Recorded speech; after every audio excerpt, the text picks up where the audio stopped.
After reacting to Power Hour of DEFCON 1 2024 in the Netherlands, today we're going to relax, We're just gonna take it in. We're gonna do some traffic calming. It's a video by Not Just Bikes. If you're not subscribed, they make great videos about the Netherlands. Yeah, this is traffic calming is everywhere in the Netherlands. Who loves traffic anyway? I mean, this is great. I don't like traffic at all. I think nobody likes it.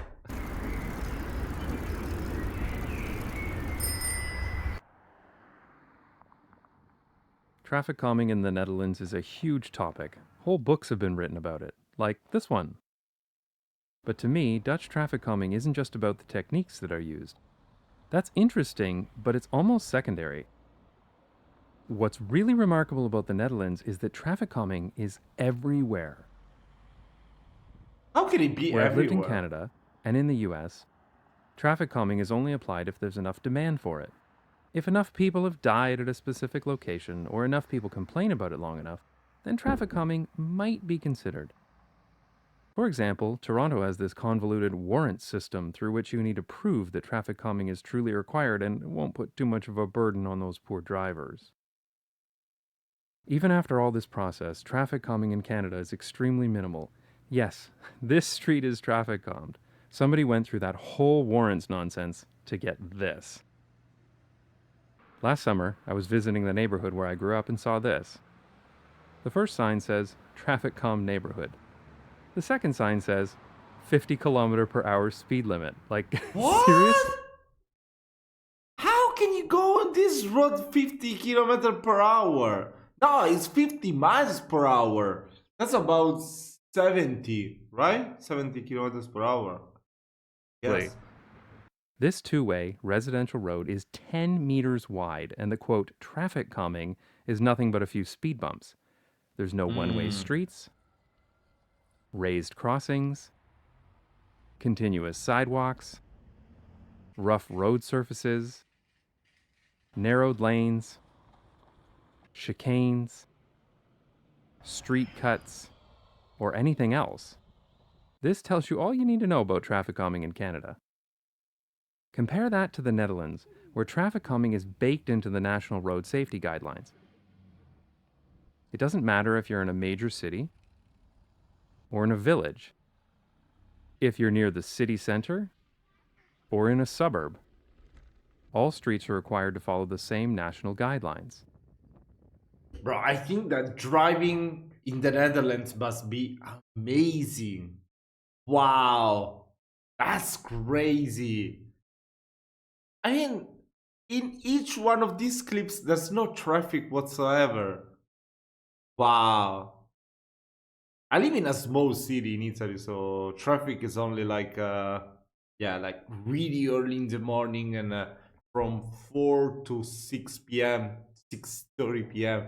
All the other times, there's no traffic whatsoever. So it's really good to go anywhere you want. And I love that. I really hate traffic. You go to bigger cities, there's always like a huge, crazy amount of cars. Bro, that's the worst thing possible. So I would really love to drive there. Wow. It's still possible to find streets that are not traffic calmed, but that will usually only happen if the street hasn't had a redesign in the past few decades. When major construction work is done, a street will be brought up to the latest design standards, traffic calming included. Consider this crossing. Here, an arterial road meets a crossing with two minor residential streets. The two streets are cut so that cars cannot go from one to the other, but cycling between the two is still permitted.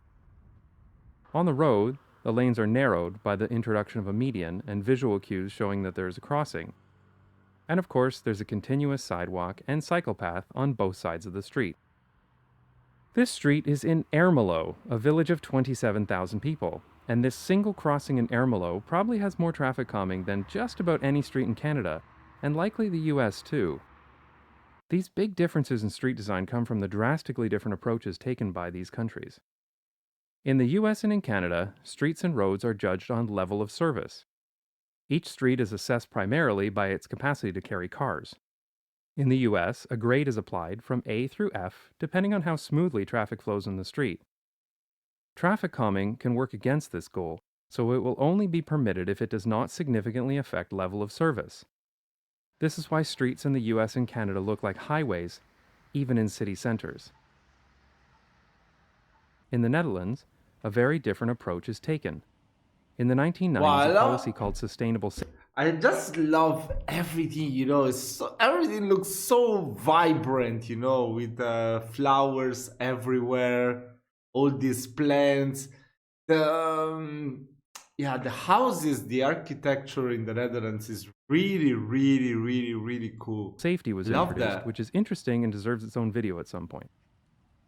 One of the assumptions of sustainable safety is that humans will make mistakes, so the road itself is designed to protect people and be consistent, to make it easier to do the right thing. A local access road is designed so that most people will naturally drive the speed limit, slow down at crossings, and be aware of other road users, without being explicitly told to do so. This consistent road safety approach makes a huge difference when traveling around the Netherlands. Unlike in Canada, I know that just about wherever I go in the country, I will never have a problem crossing the street. I will never feel worried being outside of a car. And I will never be anxious to walk somewhere. And I'm a lot less concerned about my kids being out in the street as well. Traffic calming can get very technical, so it's easy to get bogged down in the details. But a consistent, safety-first approach to road design can make a measurable difference to how it feels to walk or to cycle around the city. And for our family, that ultimately means a better quality of life here in the Netherlands. Yeah, actually, we do have lots of those traffic calming here where I live as well.